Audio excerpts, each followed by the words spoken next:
दोस्तों नमस्कार, स्वागत है आप सभी का मेरे YouTube channel Avantika coaching classes पर। दोस्तों आज मैं 10th क्लास मैथ्स की एक वीडियो लेके आया हूँ दोस्तों, है ना। जो मैंने एक पेपर डाला था दोस्तों कल, है ना, मैथ्स का। दोस्तों बोर्ड के द्वारा जारी किया गया पेपर है ना। तो इसी पैटर्न पे आपका पूरा पेपर आएगा दोस्तों 2024 का, और इसमें से आधे क्वेश्चन लगभग आपके बैठेंगे। ठीक है, तो चलिए मैं इसका सोल्यूशन लेके आया हूँ दोस्तों। ऑब्जेक्टिव दोस्तों अगर आप चाहते हो उसके, तो ऑब्जेक्टिव का मैंने एक वीडियो बना रखा है जिसकी लिंक आपको यहाँ पे क्लिक करने से मिल जाएगी, यहाँ पे देख सकते हैं आप। ठीक है दोस्तों, इसके बाद बाकी जो सोल्यूशन बचे दोस्तों वो सोल्यूशन मैं आपको समझा देता हूँ अच्छे से। तो ये वीडियो पूरा कवर कर ले दोस्तों आप, ठीक है, बिना स्किप किए देखें, क्योंकि बहुत सारे मैं ऑब्जेक्टिव भी क्लियर करूँगा दोस्तों, तो आपको रिवीजन में आसानी होगी। ओके दोस्तों, चलिए बिना देर किए करते वीडियो को शुरू। तो देखिए दोस्तों, फर्स्ट क्वेश्चन हम सोल्व करेंगे 140 को अभाज्य गुणनखंडों के रूप में व्यक्त करना, मतलब express 140 as a prime as a product of its prime factor. Prime factor ये ना होता है दोस्तों गुणनखंड। ओके, तो कैसे इस सवाल को आपको करना है, 2 नंबर में एक क्वेश्चन जरूर आएगा दोस्तों, है ना। तो ये सवाल मैं आपको समझा देता हूँ कैसे करना है, आप चाहे तो स्क्रीनशॉट ले लें। ठीक है, मैं सोल्यूशन बता देता हूँ। देखिए दोस्तों 140 हमारा क्वेश्चन था, ठीक है, इसके प्राइम फैक्टर हमें करने थे। तो हमें क्या करना है दोस्तों, सिंपली हमें 140 लिख लेना है। ठीक है, इसके हमें प्राइम फैक्टर करना है, तो आप प्राइम फैक्टर करेंगे इसके इस तरह से। ठीक है, 2 से इसको डिवाइड करेंगे, कितना आएगा दोस्तों 70। फिर 2 से डिवाइड करेंगे हो जाएगा 35।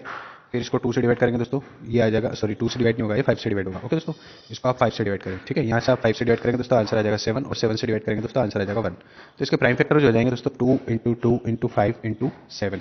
ये दोस्तों आपके प्राइम फैक्टर है, ये आपको आंसर लिखना है। ओके, अगर आप ये मेथड नहीं करते, डायरेक्ट लिखते हैं दोस्तों, तो भी आपको नंबर दिए जाएंगे। ओके, तो आपको बिल्कुल लोड नहीं लेना है, जैसे जैसे मैं सवाल समझाता जा रहा हूँ दोस्तों, और हर सवाल के साथ साथ मैं आपको होमवर्क भी देता रहूँगा, वो भी आप कर करके देखें, तो आपके परफेक्टली नंबर कवर होंगे दोस्तों। ओके, चलिए अब ये जो मैंने क्वेश्चन बताया दोस्तों, इसी के से सिमिलर आपको क्वेश्चन करना है 156, ओके, 256 और 128। दोस्तों ये 3 क्वेश्चन मैंने दिए हैं, ये आप करके देखें। ठीक है, अगर कोई दिक्कत आती है दोस्तों, कुछ चीज़ में डाउट लगता है, तो आप कमेंट करके जरूर मुझे बताएं। चलिए बढ़ते हैं अगले क्वेश्चन की तरफ। दोस्तों देख सकते हैं अगला क्वेश्चन हम सोल्व करेंगे। एचसीएफ हमें दे रखा है और हमें एलसीएम हमें फाइंड करना है ना। एलसीएम हमें ज्ञात करना है, एचसीएफ दे रखा है। 2 नंबर है दोस्तों 307 और 657, है ना, 306 और 657। ठीक है दोस्तों, चलिए बढ़ते हैं इसकी तरफ। ये देखिए दोस्तों, क्वेश्चन मैं आपके स्क्रीन पे लगा चुका हूँ। क्वेश्चन ये दिया है 306 एंड 657 का। एचसीएफ आपको दिया है, एलसीएम इसका फाइंड करना है दोस्तों। बहुत ही सिंपल सा क्वेश्चन है, चैप्टर फर्स्ट का क्वेश्चन है। देखिए आप कैसे करना है, इसको ध्यान रखिए, आप फैक्टराइजेशन मेथड से ना कर दें तो गलत माना जाएगा दोस्तों। ठीक है, इसको फॉर्मूले के मेथड से करना है। ठीक है, तो फॉर्मूला क्या होता है दोस्तों, HCF LCM into HCF equal to क्या होता है दोस्तों, product of two number. Product of two number, है ना, यानी दो संख्याओं का गुणनफल, दो संख्या का गुणनफल। ठीक है दोस्तों, तो यहाँ पे हमें एलसीएम लेना है, तो एलसीएम क्या दिया दोस्तों, एलसीएम हमें नहीं दिया, तो एलसीएम का एलसीएम लिखेंगे। एचसीएफ हमें कितना दिया दोस्तों, 9 दिया है, तो हम यहाँ पे एचसीएफ की जगह 9 पुट कर देंगे। यहाँ पे दो संख्याओं का प्रोडक्ट लिखना है। संख्या कौन सी दी दोस्तों, 306 एंड 657। ओके दोस्तों, आशा करता हूँ यहाँ तक आपको समझ में आया होगा। एलसीएम हमें निकालना है, तो यहाँ पे लिखेंगे दोस्तों 306 ऐसा कैसा, 657 ऐसा कैसा आएगा दोस्तों, और अपॉन में हम लिख लेंगे इस 9 को बराबर को उधर ले जाएंगे दोस्तों, कहाँ पे आ जाएगा अपॉन में। 9 से हम किसी भी एक नंबर को डिवाइड कर देंगे दोस्तों। ओके, इसको डिवाइड करते हैं, तो 9 7 जा 63 हो जाएगा दोस्तों, 9 7 63 हो जाएगा, बचा कितना 2 27 हो गया, 9 3 27 यानी 9 3 जा 27। बचा क्या दोस्तों 306 इंटू 73। दोस्तों जब हम इसको इंटू करेंगे, है ना, तो हमारा आंसर हमें मिल जाएगा। ओके दोस्तों, यहाँ से हमारा आंसर निकल के आएगा 22 33 8, है ना, मतलब 22,338 हमारा आंसर आ जाएगा दोस्तों। ओके, ये हो गया दोस्तों आपका सवाल। आशा करता हूँ वीडियो आपको पसंद आ रहा होगा दोस्तों। अगर वीडियो पसंद आता है लाइक शेयर जरूर करें, चैनल को जरूर सब्सक्राइब कर ले दोस्तों। चलिए बढ़ते हैं अगले क्वेश्चन की तरफ। दोस्तों अगला क्वेश्चन आप देख सकते हैं 4u² प्लस 8u के जीरोस फाइंड आउट करना है दोस्तों। केवल शून्य ज्ञात करना है, रिलेशन यहाँ पे आपको नहीं निकालना है, याद रखिए। तो रिलेशन तक आपको नहीं करना है, केवल आपको जीरोस फाइंड आउट करना है। ठीक है दोस्तों, तो ये कर लेते हैं। देखिए तो दोस्तों क्वेश्चन हमें कुछ ऐसे दिया है 4u² प्लस 8u, इसके जीरोस यानी शून्य को अपने को निकालना है दोस्तों। तो यहाँ पे 2 पद दिए हुए, अगर 3 पद होते दोस्तों तो बीच वाले पद को हम तोड़ते, है ना। यहाँ पे 2 पद दिए तो डायरेक्ट हम कॉमन निकालेंगे दोस्तों। यहाँ पे 4 को मैं क्या लिख सकता हूँ, 2 इंटू 2 लिख सकता हूँ। 8 को क्या लिख सकता हूँ मैं, 2 इंटू 2 इंटू 2 लिख सकता हूँ। ठीक है, यहाँ पे मुझे u दिख रहा है दोस्तों, u कितने 2 है, तो मैंने u इंटू यू लिख दिया, इसको बीच में लगा दिया प्लस। यहाँ पे एक सिंगल u दिया है, तो मैंने सिंगल u लिख दिया। ओके दोस्तों, अब यहाँ पे हमें देखना है कि कॉमन क्या क्या दिख रहा है। ठीक है, मैं कलर चेंज कर लेता हूँ। देखिए यहाँ पे 2 है दोस्तों, यहाँ पे भी 2 है, यहाँ 2 है, यहाँ भी 2 है, यहाँ u दिख रहा है, यहाँ भी u दिख रहा है। अब कुछ कॉमन बचा है क्या, नहीं बचा, तो जो जो कॉमन निकाला दोस्तों वो आपको बाहर लिख लेना है। 2 इंटू यू आपने कॉमन निकाला है, अंदर क्या बचा दोस्तों, यहाँ पे बच जाएगा आपका u, है ना, प्लस यहाँ भी क्या बच जाएगा आपका 2। ठीक है, तो इसको मल्टीप्लाई कर लेना है तीनों टर्म्स को, तो ये हो जाएगा 4u, अंदर बचेगा दोस्तों आपका u प्लस 2। यहाँ से एक फैक्टर ये मिल गया है, एक फैक्टर यानी गुणनखंड ये मिल गया दोस्तों, 2 गुणनखंड मिल गया। गुणनखंड को हम शून्य के बराबर रखते हैं, तो हमारा शून्य का आ जाता है, यानी जीरो से आ जाता है। तो ये हो जाएगा दोस्तों 4u इक्वल टू 0, है ना, u इक्वल टू क्या हो जाएगा 0/4, 0/4 की वैल्यू क्या हो जाएगी दोस्तों 0। तो एक जीरो तो हमारा ये आ गया है, एक शून्य किया गया। दूसरा शून्य को हम निकालेंगे दोस्तों, u प्लस 2 इक्वल टू 0 लिखेंगे। यहाँ से u की वैल्यू क्या हो जाएगी दोस्तों -2 हो जाएगी, प्लस 2 को उधर आ जाएगा -2 हो जाएगा। ये हमारा सेकंड जीरो आ गया। ओके दोस्तों, आशा करता हूँ वीडियो आपको समझ में आ रहा होगा। चलिए आगे बढ़ते हैं। अगला क्वेश्चन देखिए दोस्तों, ये पॉलिनोमियल हमें दिया है ना, पॉलिनोमियल दे रखा है, इसके प्रोडक्ट ऑफ जीरोस निकालना है ना, ओनली प्रोडक्ट ऑफ जीरो। दोस्तों क्वेश्चन को ध्यान से समझें, ठीक है। 2 नंबर में बहुत ही छोटा सा और सिंपल सा क्वेश्चन आपको दिया जाएगा, प्रोडक्ट ऑफ जीरोस निकालना है। तो प्रोडक्ट ऑफ जीरोस के लिए फॉर्मूला क्या होता है दोस्तों, बताइए जी। माइनस बी अपॉन ए होता है सम ऑफ जीरोस, और प्रोडक्ट ऑफ जीरोस क्या होता है, सी अपॉन ए। तो दोस्तों हमें सिंपली कुछ करना कुछ भी नहीं है, ज़्यादा कुछ टफ नहीं है। देखिए मैं यहीं पे बता देता हूँ आपको कि किस प्रकार से आपको सॉल्व करना है, ठीक है। चलिए, तो दोस्तों देखिए यहाँ पे ए की वैल्यू हमारी क्या हो जाएगी, कोफिशिएंट यानी गुणांक हमें लिखना है दोस्तों, एक्स स्क्वायर का जो गुणांक होगा है ना, यानी वो हो जाएगी हमारी ए की वैल्यू, ठीक है। ए इक्वल टू हो जाएगा 15। बी जो है दोस्तों, हम एक्स की जो गुणांक कोफिशिएंट होगा वो हमारी बी की वैल्यू होगी, तो यहाँ पे बी इक्वल टू हो जाएगा 12, सी बराबर हो जाएगा दोस्तों 7। यहाँ तक समझे, आगे देखिए। प्रोडक्ट निकालना दोस्तों, मतलब अल्फा इंटू बीटा हमें निकालना है। इसका फॉर्मूला क्या होता है, सी अपॉन ए होता है। यहाँ पे सी की वैल्यू क्या दोस्तों 7 है, सिंपली हम लिखेंगे 7। ए की वैल्यू क्या दोस्तों 15, तो हम लिख लेंगे 15। अब ये डिवाइड हो रहा है क्या दोस्तों, 15 और 7 दोनों नहीं हो रहा है, तो बस यही हमारा आंसर होगा। ओके, सिंपल सा क्वेश्चन है दोस्तों। क्वेश्चन को जरूर ध्यान से देखना है आपको, ऐसा नहीं कि आप यहाँ पे देखें कि पॉलिनोमियल दिया है और इसके फैक्टर करने कूद पड़े। अगर आपने फैक्टर कर लिया तो गलत माना जाएगा, आपको ओनली प्रोडक्ट ऑफ जीरोस निकालना है, ठीक है। आशा करता हूँ ये वीडियो आपको पसंद आ रहा होगा। चलिए आगे बढ़ते हैं दोस्तों, पसंद आता है तो वीडियो को लाइक और शेयर जरूर करें दोस्तों। आगे बढ़ते हैं, अगला क्वेश्चन आप स्क्रीन पे देख सकते हैं दोस्तों, है ना। A1/A2 B1/B2 और C1/C2 को तुलना करना है, यानी इनको कंपेयर करना है, और इनके बारे में, लाइन के बारे में बताना है कि लाइन्स कैसी है ना दोस्तों, है ना। लीनियर इक्वेशन जो है उनकी लाइन इंटरसेक्टिंग है, पैरेलल है या फिर कोइंसिडेंट है। 3 प्रकार की लाइन्स होती है दोस्तों, ठीक है।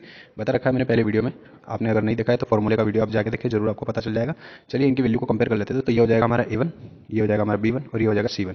तो दोस्तों सब सिंपली मैं ये इक्वेशन दे रखी है, तो इसको सॉल्व करने के लिए क्या करूँगा, सिंपली मैं लिख दूंगा 5, ठीक है। अपॉन में क्या लिखूंगा मैं, A2 कितना दिया दोस्तों 7 दिया है, फिर क्या दिया दोस्तों -4, अपॉन में दिया 6, फिर दिया है 8 और अपॉन में दिया माइनस का 9। ये दोनों नंबर कट रहे हैं क्या, नहीं कट रहे हैं। ये दोनों नंबर कट रहे हैं जी हाँ, इसको कट कर देते हैं 2 से, 2/3 आ जाएगा, ठीक है। ये दोनों नंबर कट रहे हैं, नहीं कट रहे हैं जी। अब देखिए क्या ये दोनों नंबर इक्वल है क्या, नहीं है, ठीक है। तो इस नंबर को आपको लिखने की जरूरत नहीं है, अगर ये वाला नंबर, और अगर आपने लिख दिया तो कोई दिक्कत नहीं है। अब यहाँ पे देखिए ये दोनों नंबर इक्वल नहीं है, तो यहाँ पे मैं लिख देता हूँ 5/7 इज नॉट इक्वल 2/3 -2/3, ठीक है।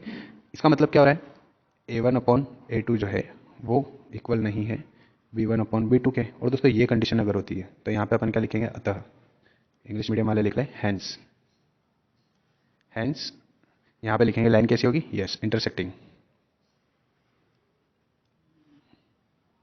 इंटरसेक्टिंग लाइन हो जाएगी, ठीक है दोस्तों। यहाँ पे जी लिखना है आपको, इंटरसेक्टिंग लाइन, ठीक।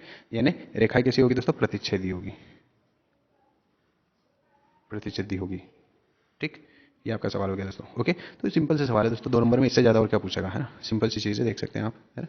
तो टेबल जरूर आप कवर कर ले, चैप्टर 3 में जो टेबल दे रखी है वो जरूर कर ले, है ना। वो आपको बहुत ज़्यादा हेल्प करेगी दोस्तों। 3 से 4 नंबर की वो टेबल आपसे पूछी जाएगी इनडायरेक्टली। ओके, चलिए बढ़ते हैं अगले क्वेश्चन की तरफ। अगला क्वेश्चन दिया है दोस्तों आपको, यहाँ पे देखिए, रैखिक समीकरण युग्मों को हल करना है। ये 2 समीकरण दे रखे हैं आपको। सबसे पहले इसको ये फर्स्ट दे दे, इसको नंबर सेकंड दे दे। ये क्वेश्चन आपको इंग्लिश मीडियम में भी दे रखा है ना। ये फर्स्ट इक्वेशन हो जाएगी दोस्तों, ये सेकंड इक्वेशन हो जाएगी, ठीक है। आप इसको सॉल्व कैसे करना है, आप चाहे तो एलिमिनेशन से करें, आप चाहे तो सब्स्टिट्यूशन से करें, है ना। यानी विलोपन और प्रतिस्थापन दोनों विधि का आप यूज कर सकते हैं, किसी भी एक का। तो दोस्तों मुझे प्रतिस्थापन पर्सनली ज़्यादा अच्छी लगती है ना। पर मैं इसको विलोपन से आपको बता देता हूँ कि विलोपन से इसको कैसे करना है, ठीक है। प्रतिस्थापन और विलोपन के ऊपर भी दोस्तों मैंने एक वीडियो बना रखा है, आप चाहे तो हमारे चैनल पर जाकर देख सकते हैं, ठीक है। चलिए देखिए, सबसे पहले समीकरण 1 और 2 दोनों को लिखेंगे। x+y = 14 लिखेंगे, x - y = लिखेंगे 4। दोस्तों x के कोफिशिएंट हम देखेंगे, यहाँ पे भी एक x लिखा है, यहाँ पे भी एक x लिखा है, तो इंटू करने की जरूरत पड़ेगी नहीं, ठीक है। तो यहाँ पे मैं क्या करता हूँ, इक्वेशन को माइनस कर लेता हूँ, ठीक है। यहाँ पे लिख देता हूँ मैं इक्वेशन 1 - 2 कर रहे हैं, ठीक है। इक्वेशन 1 में से 2 को माइनस कर रहे हैं, तो माइनस करेंगे दोस्तों, तो ये हो जाएगा x माइनस का, ये y का हो जाएगा प्लस का, और ये 4 का हो जाएगा माइनस का। x टू x कैंसिल हो जाएगा दोस्तों, यहाँ पे y प्लस का है और ये y भी आपका हो गया प्लस का। y प्लस y 2y हो जाएगा इक्वल टू, यहाँ पे 10 में से 14 में से दोस्तों 4 माइनस हो जाएगा, बचा क्या 10। ओके, यहाँ पे देखते हैं y = 10 अपॉन में आ जाएगा दोस्तों 2, इसको क्रॉस करेंगे कितना आ जाएगा आंसर 5। यहाँ पे दोस्तों y की वैल्यू हमारी निकल चुकी है 5, ठीक है। अब हमें x की वैल्यू निकालना है, तो y को पुट करेंगे हम, है ना। Put y in equation first. अगर आप हिंदी मीडियम में तो यहाँ पे क्या लिखेंगे दोस्तों, y का मान समीकरण 1 में रखने पर, ठीक है। यहाँ तक समझे दोस्तों। आगे देखिए, आगे आपको कैसे क्या करना है। मैं थोड़ा सा कलर चेंज कर देता हूँ ताकि मेरे को थोड़ा सा स्पेस कम मिली है यहाँ पे। तो देखिए, सबसे पहले हम इक्वेशन फर्स्ट लिख लेते हैं। इक्वेशन फर्स्ट क्या दी है दोस्तों हमें, x + y = 14 दिया है, तो x की जगह हमें क्या पुट, सॉरी y की जगह में क्या पुट करना है दोस्तों, 5 पुट करना है। तो ये लिखा मैंने x + y की जगह मैंने लिखा 5 = कितना दिया दोस्तों 14। तो x की वैल्यू क्या हो जाएगी यहाँ पे 14, 5 को मैं बराबर के उधर ले जाऊंगा दोस्तों, माइनस का हो जाएगा। 14 में से जब 5 माइनस होगा दोस्तों, तो x की वैल्यू क्या निकल के आ जाएगी हमारी 9। ये दोस्तों हो गया हमारा सवाल। यहाँ पे आपको मिल जाएंगे 2 नंबर अगर आप ऐसे सवाल कर लेते हैं, है ना। और बड़ी इजी से कर पाएंगे दोस्तों। ये हमने विलोपन यानी एलिमिनेशन मेथड का यूज़ किया दोस्तों, है ना। अगर आपको एलिमिनेशन और प्रतिस्थापन वैसे तो आपको आती होगी, परफेक्ट होंगे आप इनमें। फिर भी अगर नहीं आती है तो आप हमारे चैनल पर जरूर विजिट करें, वहाँ से जाकर आप आसानी से सीख सकते हैं दोस्तों। एक दो उदाहरण में देखे मैंने सारी आपको वहाँ पे मेथड एक्सप्लेन कर रखी है। चलिए बढ़ते हैं आगे। अगला क्वेश्चन दोस्तों आप स्क्रीन पर देख सकते हैं। समांतर श्रेणी एक एपी दे रखी है, इसके 4 पद आपको लिखना है ना। एपी के 4 पद लिखना है, जिसका प्रथम पद आपको दिया है 5.1 का सवाल दोस्तों, और डी की वैल्यू दे रखी है, ठीक है। कॉमन डिफरेंस आपको दिया है 10, है ना। डी इक्वल टू 10 और ए इक्वल टू भी 10 दिया है। और अपने को क्या करना है, एपी की कितनी टर्म निकालनी है दोस्तों, फर्स्ट 4 टर्म यानी 4 पद निकालने हैं, ठीक है। तो चलिए स्टार्ट करते हैं इस क्वेश्चन को दोस्तों। यहाँ पे ए की वैल्यू क्या दे रखी है, हमें 10 दे रखी है, तो ए इक्वल टू 10 लिख देते हैं और डी इक्वल टू क्या लिख लेते हैं 10, ठीक है। अब हमें ए तो दिया हुआ दोस्तों, है ना। तो हमें निकालना क्या है, ए टू निकालना है, ठीक है। तो ए टू इक्वल टू क्या हो जाएगा दोस्तों, ए प्लस डी। तो ए कितना दोस्तों 10 प्लस डी की वैल्यू भी 10, तो ए टू कितना हो जाएगा दोस्तों 20। ओके, एज इट इज मैं ए थ्री निकालूंगा तो क्या हो जाएगा दोस्तों ए प्लस टू डी, ठीक है। आप चाहे तो ए टू प्लस डी भी कर सकते हैं, आप चाहे तो ए प्लस टू डी भी लिख सकते हैं, है ना। दोनों चीज़ें सही है। ए थ्री की वैल्यू निकालने के लिए आप चाहे तो ए टू प्लस डी भी कर सकते हैं, है ना। अगर आप इस फॉर्मूले में वैल्यू पुट करेंगे तो भी आपका आंसर वही आएगा और इस फॉर्मूले से भी आपका आंसर वही आएगा। तो मैं ये ज़्यादा प्रीफर करता हूँ, ठीक है। तो ये हो जाएगा दोस्तों ए की वैल्यू 10 प्लस 2 इंटू डी की वैल्यू फिर आ जाएगी 10। ये हो जाएगा दोस्तों 10 प्लस 2 को 10 से मल्टीप्लाई करेंगे 20 हो जाएगा, यानी आंसर हो जाएगा हमारा 30। ओके दोस्तों, आगे मैं कलर चेंज कर लेता हूँ ताकि आपको इजीली पता चल जाए। देखिए अब मुझे निकालना है A4, तो A4 निकालने के लिए मैं क्या करूँगा दोस्तों, A प्लस 3D कर लूँगा। A की वैल्यू दोस्तों 10 प्लस 3 इंटू डी की वैल्यू भी कितनी 10, तो ये हो जाएगा दोस्तों 10 प्लस 3 को 10 से मल्टीप्लाई करेंगे दोस्तों, ये हो जाएगा 30। 30 को जब हम 10 से प्लस करेंगे दोस्तों तो ये आंसर आ जाएगा हमारा 40। A4 की वैल्यू क्या आ जाएगी 40। ये फर्स्ट टर्म हो गई दोस्तों हमारी, ठीक है। ये हो गई हमारी सेकंड टर्म, ये हो गई हमारी थर्ड टर्म और ये हो गई हमारी फोर्थ टर्म। तो आपका आंसर क्या लिखना है, आंसर आपको लिखना है 10, 20, 30 एंड 40, ठीक है दोस्तों। ये आपका आंसर हो जाएगा और आपको यहाँ पे 2 नंबर मिल जाएंगे इस सवाल के। ओके, तो बड़ा सिंपल सा सवाल है दोस्तों, है ना। कोई रॉकेट साइंस नहीं है, बहुत ही सिंपल सा सवाल है। आप चाहे तो स्क्रीनशॉट लेते रहे दोस्तों या फिर कॉपी में नोट जरूर करते रहे। चलिए आगे बढ़ते हैं अगले क्वेश्चन की तरफ। अगला क्वेश्चन दोस्तों आपको दिया है, देखिए समांतर श्रेणी दे रखी है, इसका प्रथम पद तथा सर्वांतर ज्ञात करना है, ठीक है। यानी first term, find the first term and common difference. तो इसका कॉमन डिफरेंस फर्स्ट टर्म दोनों ज्ञात करना है दोस्तों। इसमें दे रखा है कि ये समांतर श्रेणी मतलब ये अरिथमेटिक प्रोग्रेशन यानी एपी है, इसे दिया एपी है ना। तो यहाँ पे फर्स्ट टर्म हम निकालेंगे दोस्तों, तो फर्स्ट टर्म क्या हो जाएगी हमारी, देखिए ए की वैल्यू यहाँ पे क्या हो जाएगी, जो सबसे आगे दिया है, क्या दिया है दोस्तों -5 दिया है ना, देख सकते हैं आप। तो यहाँ पे लिख लेंगे ए की वैल्यू -5, ठीक है। अब हमें डी की वैल्यू निकालना है, सर्वंतर यानी डिफरेंस निकालना है दोस्तों। तो डी की वैल्यू निकालने के लिए हम क्या करेंगे, पीछे वाली संख्या में से आगे वाली संख्या को माइनस करेंगे, कोई भी पीछे वाली संख्या, भले आप चाहे तो 7 में से 3 को माइनस कर लें, आप चाहे तो -1 में से -5 को माइनस कर लें, ठीक है। तो मैं यहाँ पे 7 में से 3 को माइनस कर लेता हूँ, तो ये मैंने लिखा 7 -3, 7 में से 3 माइनस करेंगे दोस्तों, सिंपली हमारा आंसर आ जाएगा 4। तो यहाँ पे डी की वैल्यू क्या आ जाएगी दोस्तों 4। तो यहाँ पे मैं लिख दूंगा फर्स्ट टर्म यानी प्रथम पद क्या हो जाएगा दोस्तों -5 और कॉमन डिफरेंस जो है यानी सर्वांतर कितना हो जाएगा दोस्तों 4, ठीक है। तो इस टाइप से आपको सवाल करना है, 2 नंबर आसानी से मिल जाएंगे दोस्तों, ठीक है। चलिए आगे बढ़ते हैं अगले क्वेश्चन की तरफ। अगला क्वेश्चन दोस्तों आपको दिख रहा होगा। अगला क्वेश्चन क्या दिया है, 2 त्रिभुजों की समरूपता के लिए आवश्यक प्रतिबंध लिखिए, ठीक है। ये थ्योरिकल क्वेश्चन है और इसमें आपको क्या लिखना पड़ेगा दोस्तों, मैं समझा देता हूँ, आप लिख लीजिएगा। समरूपता के लिए आवश्यक प्रतिबंध, वैसे मैंने 6 चैप्टर के ऊपर मैंने एक वीडियो बना रखा है डेडिकेटेड, आप चाहे तो वो जाके देख लें। तो 6 चैप्टर से जो भी परिभाषाएं पूछी जाती है, जो भी डेफिनेशन पूछी जाती है दोस्तों, इंग्लिश और हिंदी दोनों मीडियम में मैंने एक्सप्लेन कर रखी है, वहाँ पे जाके आप देख लीजिए। आपके मैं बता रहा हूँ उस वीडियो से 4 नंबर आपको परफेक्टली कंप्लीटली मिल जाएंगे। ओके दोस्तों, तो समरूपता के लिए आवश्यक प्रतिबंध मैंने वहाँ पे बता रखा है, फिर मैं बता देता हूँ, आप लिख लीजिए। उनके संगत कोण बराबर होने चाहिए, त्रिभुजों के संगत कोण बराबर हो, ठीक है ना, यानी their corresponding angles are equal. First condition ये हो जाएगी और दूसरी कंडीशन हो जाएगी दोस्तों their corresponding sides are in same proportion या फिर सेम रेशो, ये भी आप लिख सकते हैं, इक्वल रेशो, ठीक है। मतलब उनकी संगत भुजाएं जो है वो बराबर अनुपात में होनी चाहिए, ठीक है दोस्तों। ये बोल गया मैं इसके क्वेश्चन का आंसर, ठीक। अगला क्वेश्चन है दोस्तों थेल्स प्रमेय। थेल्स प्रमेय का कथन भी मैंने उसी वीडियो में बता रखा है। ये देखिए 2 चीज़ें आई है दोस्तों 2 नंबर में, तो मैं बता ही रहा हूँ, तो 4 नंबर का इंपॉर्टेंट वीडियो होने वाला है दोस्तों, और ऑब्जेक्टिव में भी आपसे पूछा जाएगा, ठीक है। तो थेल्स थ्योरम क्या कहता है दोस्तों, कि जब इस त्रिभुज की एक भुजा के समांतर हम कोई दूसरी रेखा खींचते हैं तो वो अन्य दोनों भुजाओं को बराबर अनुपात में विभाजित करती है, ठीक है। इंग्लिश और हिंदी मीडियम में दोनों में मैंने एक्सप्लेन कर रखा है दोस्तों, बड़ा ही सिंपल सा है और बड़ी सिंपल सी लैंग्वेज में मैंने बता रखा है दोस्तों, आप जरूर जाके देखें वीडियो, आपको जरूर पसंद आएगा, ठीक है। आगे बढ़ते हैं दोस्तों। 2 बिंदु दे रखे हैं, 2 कोऑर्डिनेट्स दे रखे हैं, इनके बीच की डिस्टेंस हमें फाइंड करना है दोस्तों, ठीक है। तो यहाँ पे देख लेते हैं हम, देख सकते हैं दोस्तों ये हमें 2 पॉइंट दिए हैं। तो आगे वाला जो पॉइंट है दोस्तों ये हमारा हो जाएगा x1, इसका जो पीछे वाला कोऑर्डिनेट्स है दोस्तों ये हो जाएगा हमारा y1, ओके। y2 लिख दिया मैंने, y1 है ये, ठीक है। दूसरा जो पॉइंट है इसमें आगे वाला पॉइंट हो जाएगा दोस्तों हमारा x2, पीछे वाला हो जाएगा हमारा y2। आगे दोस्तों हमेशा ध्यान रखें x की वैल्यू दी रखी होती है और पीछे जो है y की वैल्यू दी रखी होती है। x की वैल्यू को दोस्तों हिंदी में हम भुज कहते हैं और y की वैल्यू को कोटि कहते हैं, है ना। x की जो वैल्यू है उसे एप्सिका का इंग्लिश मीडियम में, और पीछे जो y की वैल्यू होती है उसको ऑर्डिनेट्स कहा जाता है दोस्तों, ध्यान रखिएगा, ये ऑब्जेक्टिव में आपसे पूछा जाएगा, ठीक है। अच्छे से क्लियर कर ले इस चीज़ को दोस्तों। अब डिस्टेंस हमें निकालना है पी और क्यू के बीच में दोस्तों, ये पिछले साल फॉर्मूला भी पूछा हुआ है। पी और क्यू 2 बिंदु ए भी दे रखे हैं और उसके डिस्टेंस का फॉर्मूला हमें लिखना था दोस्तों। सिंपल सा फॉर्मूला, ए बी की जगह पी क्यू भी दे सकता है, एक्स वाई भी दे सकता है, कुछ भी दे सकता है। तो आपको लिखना है x2 - x1 square plus y2 minus y1 का स्क्वायर। ओके, सिंपल सा फॉर्मूला है। तो देखिए यहाँ पे हमें वैल्यू पुट कर देना है। तो वैल्यू पुट करते हैं दोस्तों, देखिए यहाँ पे ये रूट का रूट लगा दिया मैंने। x2 कितना दिया दोस्तों, 4 है, माइनस x1 कितना दिया 2 इसका स्क्वायर, प्लस y2 कितना दिया तो 4, सॉरी y2 दिया हमें 1, है ना। तो यहाँ पे लिखेंगे 1 और y1 कितना दिया दोस्तों 3 का स्क्वायर लिखेंगे। ओके, इसको हमें सॉल्व करना है। देखिए आगे 4 में से 2 हम माइनस करेंगे, कितना बचेगा 2, 2 का स्क्वायर हो जाएगा क्योंकि ब्रैकेट का स्क्वायर है, प्लस 3 में से 2 माइनस 3 में से 1 माइनस होगा दोस्तों, आंसर क्या आ जाएगा -2, क्योंकि बड़ा नंबर माइनस का है दोस्तों। ओके, अगर आपको पता नहीं चल रहा है मैंने -2 क्यों लिखा है तो आप हमारे चैनल पर विजिट करें, और एक वीडियो बता रखा है दोस्तों मैंने गणित के बेसिक नियम, है ना, ये ना मैथ्स के बेसिक रूल, वो वीडियो जरूर जाके देखें, ठीक है, आपको सब कुछ समझ में आ जाएगा। ठीक है दोस्तों, अगर आपको मैथ्स को डीपली समझना है तो आप पहले चैनल पे विजिट करके जो वीडियो मैंने डाल रखे हैं वो जरूर देखें, ठीक है, तो आपको सब कुछ क्लियर हो जाएगा। आगे देखिए दोस्तों, 2 का स्क्वायर कितना हो जाएगा 4, प्लस -2 का स्क्वायर भी कितना हो जाएगा दोस्तों 4, क्योंकि -2 को -2 से मल्टीप्लाई करेंगे ना, -2 इंटू -2 करेंगे तो माइनस इंटू माइनस क्या हो जाएगा दोस्तों, प्लस हो जाएगा, 2 2 4 हो जाएगा, तो 4 आ जाएगा। आगे हम देखते हैं दोस्तों 4 प्लस 4 को ऐड करेंगे 8 हो जाएगा, है ना, 8 हो जाएगा। 8 का जब हम गुणनखंड करेंगे दोस्तों 2 इंटू 2 इंटू 2 आएगा, और यहाँ पे 2 का पेयर बन गया तो 2 को हम बाहर निकालेंगे, रूट में क्या बच जाएगा 2, और पीछे हम लगा देंगे दोस्तों यूनिट। ये आ गया हमारा आंसर। ओके दोस्तों, बड़ा ही सिंपल सा सवाल है, आप चाहे तो स्क्रीनशॉट लेते रहे दोस्तों। वीडियो पसंद आ रहा है तो लाइक और शेयर जरूर करें, और चैनल को जरूर सब्सक्राइब कर लें दोस्तों। चलिए आगे बढ़ते हैं। अगला क्वेश्चन देखिए दोस्तों, x और y के बीच में एक संबंध स्थापित कीजिए ताकि बिंदु एक्स वाई, एक ये कोऑर्डिनेट्स दिए, दूसरा ये कोऑर्डिनेट्स दिए, इससे समदूरस्थ हो। ठीक है दोस्तों, find the relation between x and y such that the point x y is equidistance from the point 7 1 and 3 5। Okay दोस्तों, दोस्तों देखिए कुछ इस तरह से हमारा क्वेश्चन आया है ना, एक्स वाई जो है ये इस बिंदु से और इस बिंदु से बराबर दूरी पर, मतलब समदूरस्थ है यानी इक्विडिस्टेंस है। तो दोस्तों इस पॉइंट को मैं नाम दे देता हूँ r, इसको नाम दे देता हूँ p, और इसको नाम दे देता हूँ q। तो यहाँ से आपको क्या समझ में आ रहा है बताइए।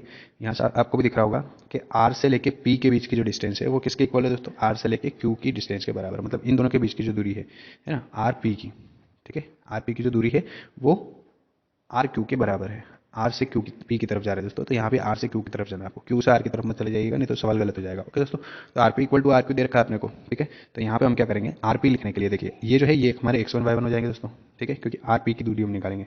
आगे आर दिया है तो आर के जो कोऑर्डिनेट्स है वो x1 y1 हो जाएंगे, और पी के जो कोऑर्डिनेट्स है दोस्तों वो x2 y2 हो जाएंगे, ये x2 y2 हो जाएंगे, और ये क्या रहेंगे दोस्तों हमारे x1 और y1 हो जाएंगे, ठीक है। तो इधर मैं फॉर्मूला लिख देता हूँ दोस्तों, इधर मैं नंबर लिख देता हूँ, पूरा फॉर्मूला लगा के यहाँ पे आपकी वैल्यू हो जाएगी दोस्तों x2 माइनस x1, तो x2 हो जाएगा दोस्तों 7, माइनस x1 कितना हो जाएगा x का स्क्वायर, प्लस y2 कितना हो जाएगा 1, माइनस y1 कितना हो जाएगा y का स्क्वायर। ओके दोस्तों, इक्वल, अब यहाँ पे हम लिखेंगे देखिए आर क्यू की वैल्यू, तो ये x1 y1 है, तो यहाँ पे ये x2 y2 हो जाएगा, ठीक है, क्योंकि हमारा दूसरा पॉइंट क्या है दोस्तों q है यहाँ पे, है ना, q हमारा दूसरा पॉइंट है, तो यहाँ पे ये वाली वैल्यू आपको पुट करना है। तो x2 कितना हो जाएगा दोस्तों 3, माइनस हो जाएगा यहाँ पे x, ओके, क्योंकि x1 x है, स्क्वायर, प्लस y2 कितना दिया आपको 5 दिया है, माइनस y1 कितना दिया y का स्क्वायर कर देंगे। ठीक है दोस्तों, आशा करता हूँ यहाँ तक आपको वैल्यू पुट करना समझ में आ गया होगा, ठीक है। यहाँ पे स्क्वायर दोस्तों, यहाँ पे रूट से रूट कैंसिल हो जाएगा, ठीक है, जो बचा वहाँ पे हम फॉर्मूला लगा देंगे दोस्तों। यहाँ पे एक फॉर्मूला होता है, मैं आपको याद दिला दूँ, आपको पता ही होगा, a प्लस बी का होल स्क्वायर इक्वल टू होता है a square plus 2ab plus b square. Okay दोस्तों, ये हमारा फॉर्मूला होता है, देख सकते हैं आप, है ना। फॉर्मूला आपको आनी चाहिए दोस्तों, फॉर्मूला अगर आते होंगे तो आप सवाल सही करके आएंगे, अदरवाइज आपके सवाल गलत होने के चांसेस बढ़ जाएंगे, ठीक है। तो यहाँ पे मैं वैल्यू पुट करता हूँ फॉर्मूले में, ठीक है। तो यहाँ पे माइनस वाला फॉर्मूला लगा है दोस्तों, तो माइनस वाला अगर फॉर्मूला होगा तो हम यहाँ पे माइनस लगा देंगे और यहाँ पे माइनस लगा देंगे, ठीक है। मतलब a माइनस बी का होल स्क्वायर इक्वल टू हो जाएगा a square minus 2ab plus b square. Okay दोस्तों, तो ये माइनस वाला फॉर्मूला हम अप्लाई कर लेंगे। देखिए यहाँ पे हो जाएगा 7 स्क्वायर माइनस 2 इंटू ए की वैल्यू 7 इंटू बी की value x plus b square यानी x का स्क्वायर हो जाएगा, ठीक है। प्लस यहाँ पे वापस वही सवाल है दोस्तों, देखिए वन माइनस वाई स्क्वायर, यहाँ पे भी a माइनस बी वाला फॉर्मूला लगेगा, ठीक है। तो ये फॉर्मूला लगा देते दोस्तों, a square minus 2 a b plus b square, इधर भी वही चीज़ है दोस्तों, फॉर्मूला लगेगा। तो देखिए यहाँ भी माइनस वाली फॉर्मूला लगेगा, ये a की वैल्यू हो जाएगी, ये b की वैल्यू हो जाएगी, ओके। तो a square minus 2 a b plus b square, है ना। फिर प्लस लगा के दोस्तों यहाँ पे वही फॉर्मूला लग रहा है, तो वही फॉर्मूला लगाएंगे, 5 square minus 2 into 5 into y plus b square यानी वाई स्क्वायर लगा देंगे दोस्तों। ओके, यहाँ तक आपको समझ में आ गया होगा दोस्तों। आगे बढ़ते हैं, देखिए आगे क्या हो जाएगा, 7 का स्क्वायर तो हो जाएगा दोस्तों 49, माइनस इन तीनों नंबर को मल्टीप्लाई करेंगे दोस्तों 14x हो जाएगा, प्लस एक्स स्क्वायर का एक्स स्क्वायर रह जाएगा, यहाँ पे ये हो जाएगा 1 का स्क्वायर 1, माइनस यहाँ पे इंटू कर देंगे दोस्तों 2 1 2 वाई, ये हो जाएगा 2y प्लस ये हो जाएगा वाई स्क्वायर इक्वल टू 3 का स्क्वायर कितना हो जाएगा दोस्तों 9, माइनस 2 3 6x, ये हो जाएगा 6x प्लस एक्स स्क्वायर ऐसा कैसे आ जाएगा दोस्तों, फिर प्लस का 5 स्क्वायर मीन्स 25 आ जाएगा, माइनस 2 को 5 से इंटू करके वाई में इंटू करेंगे दोस्तों 10y हो जाएगा, प्लस वाई स्क्वायर का वाई स्क्वायर हो जाएगा। दोस्तों जो चीज़ कट रही है वो चीज़ हम काट लेंगे। देखिए एक्स स्क्वायर यहाँ भी है, एक्स स्क्वायर यहाँ भी है, अगर इनको मैं इस एक्स स्क्वायर को उधर ले जाऊँगा तो माइनस का हो जाएगा, उसके बाद तो कटेगा इसी, तो मैंने यहीं पे कट कर दिया। यहाँ भी देखिए वाई स्क्वायर से वाई स्क्वायर कट जाएगा दोस्तों आपका, ठीक है। जो बचा उसको हम सॉल्व करते हैं। देखिए ये 49 है, 49 में से 1 प्लस हो जाएगा, कितना हो जाएगा दोस्तों 50। फिर इसको सॉल्व करते हैं, यहाँ पे आ जाएगा दोस्तों हमारा 14x, माइनस का है तो मैं लिख देता हूँ माइनस का 14x। ये क्या बचा दोस्तों माइनस का 2 है, तो ये लिखा मेरा माइनस का 2 है, बराबर क्या हो जाएगा, आगे देखते हैं। 9 और 26 दोनों प्लस के, तो 26 और 9 को मैं जोड़ूंगा 34 हो जाएगा। यहाँ पे माइनस का 6x है, ये लिखा मेरा माइनस का 6x, और माइनस का 10y है, ये लिखा 10y। ओके दोस्तों, यहाँ तक समझ में आ गया होगा आपको, ठीक है। चलिए आगे बढ़ते हैं। देखिए दोस्तों इसको अगर हम सॉल्व करेंगे तो ये हो जाएगा 50, ठीक है। इस 34 को हम बराबर के उधर लाएंगे दोस्तों, ये हो जाएगा माइनस का 34, ठीक। ये हो जाएगा माइनस का 14x, 6x को हम इधर लाएंगे दोस्तों, ये हो जाएगा प्लस का 6x, ओके। इधर क्या रह जाएगा माइनस का 2y, और 10y को भी हम उधर ले जाएंगे दोस्तों, ये हो जाएगा प्लस का 10y इक्वल टू इधर क्या रह जाएगा दोस्तों हमारा 0, ठीक है। इसके आगे की स्टेप में यहाँ पे लिख देता हूँ दोस्तों, देखिएगा आप, यहाँ पे लिख रहा हूँ मैं, ठीक है। देखिए 50 में से 34 जाएंगे, है ना, कितना बच जाएगा 16। फिर यहाँ पे देखिए प्लस और माइनस माइनस हो जाएगा, 14 में से 6 जाएगा दोस्तों, बचेगा कितना माइनस का 8x, ठीक है। फिर क्या बचेगा दोस्तों यहाँ पे 10x में से 2x जाएगा, बचेगा दोस्तों प्लस का 8y, सॉरी y है, 10y में से 2y जाएगा, 8y बचेगा, बराबर के उधर कितना बचा दोस्तों 0। तो मैं इन दोनों को उधर ले जाता हूँ, तो 8x हो जाएगा प्लस का, 8y उधर जाएगा दोस्तों माइनस का हो जाएगा, है ना, इक्वल टू इधर कितना हो जाएगा। देखिए दोस्तों ये हमारा इक्वेशन यहाँ तक हो गया था, यहाँ पे 16 मैंने लिखा, यहाँ पे भी 8 है दोस्तों, यहाँ पे भी 8 है, 8 को मैं कॉमन निकाल लेता हूँ, अंदर बचेगा x माइनस वाई। तो यहाँ से x माइनस वाई की वैल्यू क्या हो जाएगी दोस्तों, यहाँ पे 16 है, 8 को मैं उधर ले जाऊँगा दोस्तों, ये आ जाएगा अपॉन में 8 से मैं 16 को डिवाइड कर दूँगा, आ जाएगा सिंपली 2, ये हो जाएगा x माइनस वाई। तो दोस्तों ये हमारा आ गया relation x minus y equal to 2, ये दोस्तों हमारा आंसर है। ओके, आशा करता हूँ यहाँ तक आपको समझ में आया होगा। चलिए बढ़ते हैं आगे। दोस्तों अगला सवाल हमें दिया है, 2 बिंदु दिए हैं और इनका मध्य बिंदु हमें ज्ञात करना है। क्या ज्ञात करना है दोस्तों, मध्य बिंदु। इंग्लिश मीडियम में अगर ये क्वेश्चन देखेंगे तो क्या होगा, देखिए दोस्तों ये हो जाएगा हमारा question, find the mid point of the point a b and a minus b, ठीक है। इनके मिड पॉइंट हमें निकालने हैं, तो देख लेते हैं। देखिए दोस्तों ये हमें पॉइंट दे रखे हैं 2, है ना। तो मिड पॉइंट का फॉर्मूला क्या होता है दोस्तों, x equal to x2 plus x1 upon 2, या x1 प्लस x2 अपॉन 2 भी लिख सकते हैं, आपको इशू नहीं है। पहला जो पॉइंट है दोस्तों ये हो जाएंगे हमारे x1 x2 x1 y1, sorry, ये हो जाएगा दोस्तों हमारा x1 y1, इसको हम लिखेंगे y1, ये हो जाएगा हमारा x2, ये हो जाएगा हमारा y2। ओके, तो हम वैल्यू पुट कर लेंगे दोस्तों यहाँ पे। y की वैल्यू के लिए फॉर्मूला क्या हो जाएगा दोस्तों, y1 प्लस y2, आप चाहे तो y2 को आगे भी लिख सकते हो, कोई दिक्कत नहीं है, अपन में आ जाएगा 2, ठीक है। तो यहाँ पे मिड पॉइंट के फॉर्मूले दोस्तों ये है ना, x और y की जो वैल्यू होगी वही हमारा आंसर होगा। तो यहाँ पे मैं x2 कितना दिया दोस्तों, माइनस a दिया है, तो मैं लिख लेता हूँ माइनस a, प्लस यहाँ पे x1 कितना दिया दोस्तों, a दिया है, अपॉन में कितना दिया है 2, तो ये मैंने लिख दिया 2। ओके दोस्तों, यहाँ तक समझ में आया आपको। आगे देखते हैं। देखिए y की वैल्यू अगर मैं लिखूंगा तो y1 कितना है दोस्तों b, प्लस y2 कितना है दोस्तों, y1 तो हो गया b, y2 कितना है माइनस का b, ठीक है, अपॉन में कितना आ जाएगा 2, प्लस और माइनस दोस्तों यहाँ पे क्या हो जाएगा माइनस हो जाएगा। ओके, तो प्लस और माइनस माइनस कर देता हूँ यहाँ पे दोस्तों, a टू a कैंसिल हो जाएगा, बचेगा क्या 0/2, यानी आंसर क्या हो जाएगा 0। एज इट इज यहाँ पे देखते हैं, b प्लस का और b माइनस का, b से b हो जाएगा कैंसिल दोस्तों, आंसर आ जाएगा हमारा 0/2, इट मीन्स 0। तो दोस्तों x की वैल्यू भी हमारी 0 हो जाएगी, y की वैल्यू भी हमारी 0 हो जाएगी, मतलब मध्य बिंदु क्या हो जाएगा दोस्तों 0 0, ये हमारा आंसर हो जाएगा दोस्तों। ओके, आशा करता हूँ यहाँ तक आपको समझ में आया होगा, ठीक है। ये हो गया हमारा क्वेश्चन दोस्तों, मोस्ट इंपॉर्टेंट क्वेश्चन है, याद रखिएगा बोर्ड के लिए। दोस्तों स्क्रीनशॉट लेते रहें, और वीडियो अगर आपको पसंद आ रहा है तो लाइक और शेयर जरूर करें दोस्तों। चलिए बढ़ते हैं अगले क्वेश्चन की तरफ। अगला क्वेश्चन देख सकते हैं दोस्तों आप, उस बिंदु के निर्देशांक हमें ज्ञात करना है जो -17 और 4-3 को मिलाने वाले रेखाखंड को 2/3 के रेशो में डिवाइड करता है। ये देखिए ये पॉइंट दिया है एक, है ना, एक पॉइंट ये दिया है, आप चाहे तो स्क्रीनशॉट ले सकते हैं। Find the coordinates of the point that which divided the line segment joining the point this and this in ratio 2:3। तो चलिए दोस्तों इसको सॉल्व कर लेते हैं। देखिए दोस्तों ये क्वेश्चन हमें दिया है आपका, देखिए ये फर्स्ट पॉइंट दिया है तो ये हो जाएगा हमारा x1 y1, ये सेकंड पॉइंट दिया है तो ये हो जाएगा हमारा x2 y2। दोस्तों ये तरीका सबसे सिंपल है, जैसे मैं आपको बता रहा हूँ वैसे ही आप कीजिएगा, ठीक है। ये जो हमें दे रखा है ये हो जाएगा हमारा m1 m2। ओके दोस्तों, अब यहाँ पे हमें बिंदु के निर्देशांक निकालना है, तो दोस्तों मैं सबसे पहले x की वैल्यू निकाल लेता हूँ, ठीक है। देखिएगा ध्यान से, मैं x की वैल्यू देख सकते हैं दोस्तों, यहाँ पे हम फॉर्मूला यूज़ कर लेते हैं, है ना। फॉर्मूला है हमारा, फॉर्मूला बता देता हूँ मैं, x की वैल्यू हो जाएगी दोस्तों m1 x2 plus m2 x1 upon m1 plus m2। Okay, तो मैं पहले x की वैल्यू फाइंड आउट कर लेता हूँ, फिर मैं y की वैल्यू आपको बता दूंगा। तो ये x का फॉर्मूला दोस्तों मैंने लगा दिया है, देखिए हमें वैल्यू पुट करना है, जैसा कि मैंने लिख रखा है, देखिए ऊपर आप देख सकते हैं अच्छे से। m1 हमारा क्या हो जाएगा दोस्तों 2 हो जाएगा, है ना। x2 कितना है हमारा 4, तो यहाँ पे मैं पुट कर लूँगा 4, प्लस m2 कितना है दोस्तों 3 है, और x1 कितना दिया दोस्तों -1 दिया है, तो मैं यहाँ पे पुट कर लूँगा -1, अपन में क्या हो जाएगा दोस्तों m1 प्लस m2, तो m1 हो जाएगा 2 प्लस m2 हो जाएगा दोस्तों 3। आगे चलते हैं, 2 को 4 से इंटू करके हम 8 लिख लेंगे दोस्तों, प्लस 3 का माइनस 1 से इंटू होगा तो प्लस माइनस माइनस और 3 वन जा 3 हो जाएगा, अपॉन में आ जाएगा दोस्तों सिंपली हमारा 5। इसको जब हम माइनस करेंगे तो आंसर हो जाएगा 5 अपॉन 5, और दोस्तों 5 से 5 को जब हम कट करेंगे तो आंसर क्या आ जाएगा 1। ये आ गया दोस्तों हमारे एक्स की वैल्यू। ठीक है, एज इट इज हमें वाई की वैल्यू निकालनी होगी दोस्तों। वाई की वैल्यू निकालने के लिए वाई का फॉर्मूला हम लगाएंगे, तो वाई का फॉर्मूला क्या हो जाएगा दोस्तों, देख सकते हैं मैंने फॉर्मूला लिख दिया दोस्तों, तो यहाँ पे अब मैं वैल्यू पुट कर देता हूँ।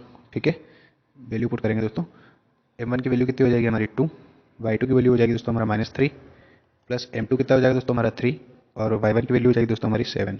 ठीक है, अपन में आ जाएगा m1 प्लस m2 यानी 2 प्लस 3 हो जाएगा दोस्तों। आगे देखते हैं, 2 को जब हम 3 से मल्टीप्लाई करेंगे दोस्तों, 2 3 जब माइनस का 6 हो जाएगा, प्लस 3 को 7 से इंटू करेंगे दोस्तों 21 हो जाएगा, अपन में कितना आ जाएगा 5। ठीक है, इसको प्लस माइनस कर लेते हैं दोस्तों, प्लस का 21 और माइनस का 6, प्लस माइनस माइनस 21 में से 6 माइनस होगा दोस्तों, आ जाएगा हमारा 15 अपॉन 5। 5 को हम 15 से डिवाइड करेंगे दोस्तों, सिंपली हमारा आंसर आ जाएगा 3। ये होगी दोस्तों हमारी y की वैल्यू। ओके, ये आपका सवाल हो चुका है दोस्तों। आशा करता हूँ वीडियो आपको पसंद आ रहा होगा दोस्तों। अगर वीडियो पसंद आता है तो लाइक और शेयर जरूर करें, और दोस्तों अभी तक अगर आपने हमारे चैनल को सब्सक्राइब नहीं किया तो सब्सक्राइब जरूर कर लें।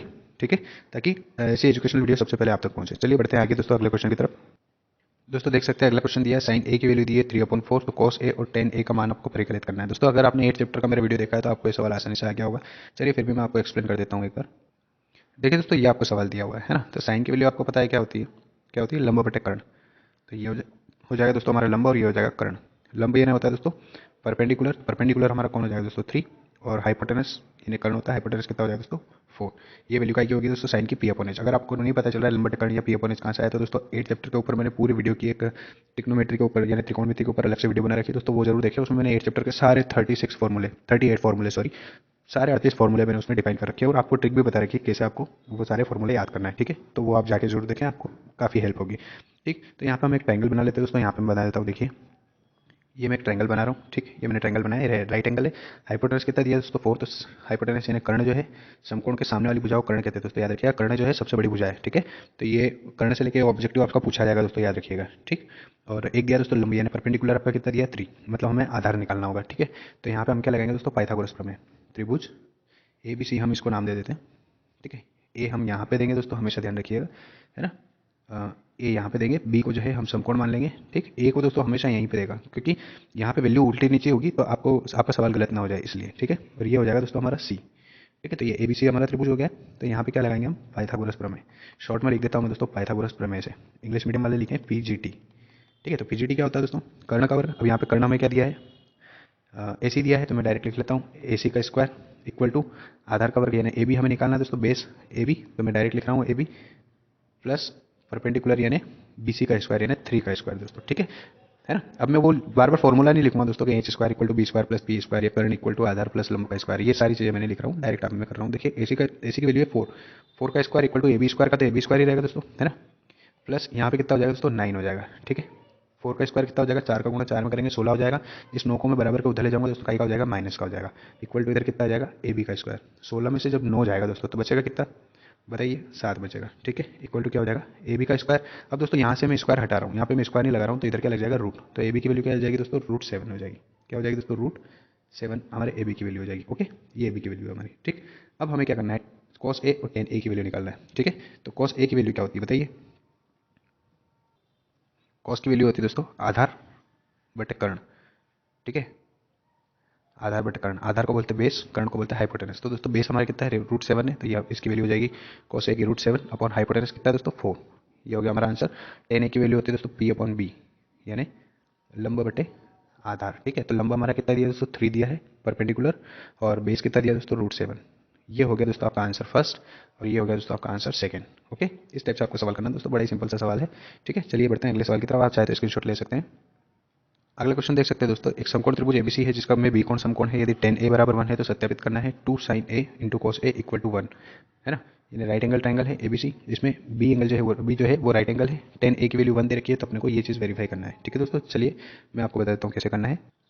तो देखिए दोस्तों, ये आपको दिया है tan a इक्वल टू 1 दिया है। ठीक है, तो मैं यहाँ पे लिख देता हूँ tan a इक्वल टू 1, और tan की वैल्यू क्या होती है दोस्तों p अपॉन b होती है, यानी लंब बटे आधार होती है। ठीक है, तो यहाँ पे दोस्तों लंब क्या हो जाएगा बताइए, और आधार क्या हो जाएगा। इस 1 के अपॉन में कुछ नहीं, मतलब 1 है, तो लंब कितना हो जाएगा 1, आधार भी कितना हो जाएगा 1।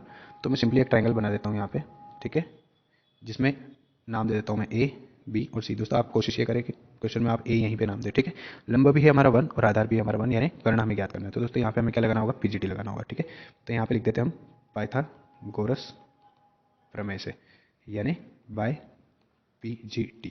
ओके दोस्तों, तो PGT से क्या हो जाएगा, AC का स्क्वायर, AC हमारा करना है तो AC स्क्वायर इक्वल टू क्या हो जाएगा, 1 स्क्वायर प्लस 1 स्क्वायर, ये हो जाएगा AC square equal to 1 square 1, 1 square 1, तो ये क्या हो जाएगा 2। तो AC की वैल्यू क्या हो जाएगी दोस्तों, AC इक्वल टू हो जाएगा हमारा √2। ठीक है, ये क्या वैल्यू आ गई दोस्तों हमारी, √2 आ गई। ठीक है, अब हमें ये चीज़ प्रूव करना है। ठीक है, तो मैं कलर चेंज कर लेता हूँ ताकि आपको आसानी से समझ में आ जाए। देखिए यहाँ पे मैं लिख देता हूँ 2 sine a into cos a equal to 1 हमें लाना है। तो यहाँ पे दोस्तों साइन ए की हमें वैल्यू निकालनी होगी। देखिए 2 का मैं 2 लिख लेता हूँ। साइन की वैल्यू क्या होती है दोस्तों, बताइए, लंब बटा कर्ण, है ना, लंब यानी परपेंडिकुलर अपॉन हाइपोटेनस, है ना। तो मैं यहाँ पे इंटू करके लिख लेता हूँ वैल्यू, परपेंडिकुलर 1 है, अपॉन में क्या आ जाएगा, √2 आ जाएगा। इंटू कॉस ए की वैल्यू क्या हो जाएगी दोस्तों हमारी, बताइए, आधार बटे कर्ण, है ना। आधार क्या हो जाएगा 1 और कर्ण क्या हो जाएगा, आधार मतलब बेस, है ना दोस्तों, बेस अपॉन हाइपोटेनस होती है कॉस की वैल्यू, है ना। तो यहाँ पे हम लिख लेंगे बेस कितना है हमारा 1, हाइपोटेनस कितना दोस्तों हमारा √2, इक्वल टू कितना होना चाहिए, 1 होना चाहिए। तो दोस्तों ये लिखा मैंने 2 इंटू, यहाँ पे देखिए 1 को 1 से मैं इंटू कर लेता हूँ, 1 आ जाएगा, √2 को √2 से इंटू करूँगा दोस्तों 2 आ जाएगा, है ना। इक्वल टू कितना हो जाएगा 1, 2 से 2 कैंसिल हो जाएगा दोस्तों, बचा क्या 1 इक्वल टू 1। ये हो गया हमारा LHS इक्वल टू RHS। ठीक है दोस्तों, ये हो गया हमारा सवाल। ओके, तो सिंपल से सवाल आएंगे दोस्तों, आप चाहे तो स्क्रीनशॉट ले सकते हो दोस्तों साथ साथ। ठीक है, चलिए बढ़ते हैं अगले क्वेश्चन की तरफ। दोस्तों यहाँ तक के क्वेश्चन मैं आपको करवा चुका हूँ। ठीक है, आगे के जो क्वेश्चन है दोस्तों 14 से लेके, क्वेश्चन नंबर 14 से लेकर 23 तक के जो सवाल है दोस्तों वो हम अगले वीडियो में करेंगे, क्योंकि वीडियो काफ़ी लंबा हो गया है और मैं भी काफ़ी बोर होने लग गया हूँ। ठीक है, ठीक है दोस्तों, तो वीडियो काफ़ी लंबा हो गया है, तो आधा सॉल्यूशन हमने इसमें देख लिया, आधा सॉल्यूशन और दोस्तों मैं अगला वीडियो बनाऊंगा। ठीक है, वो आपको या तो नाइट में या फिर कल सुबह तक मिलेगा दोस्तों। तैयारी करते रहे साथ साथ। ठीक है, मिलते हैं अगले वीडियो में, तब तक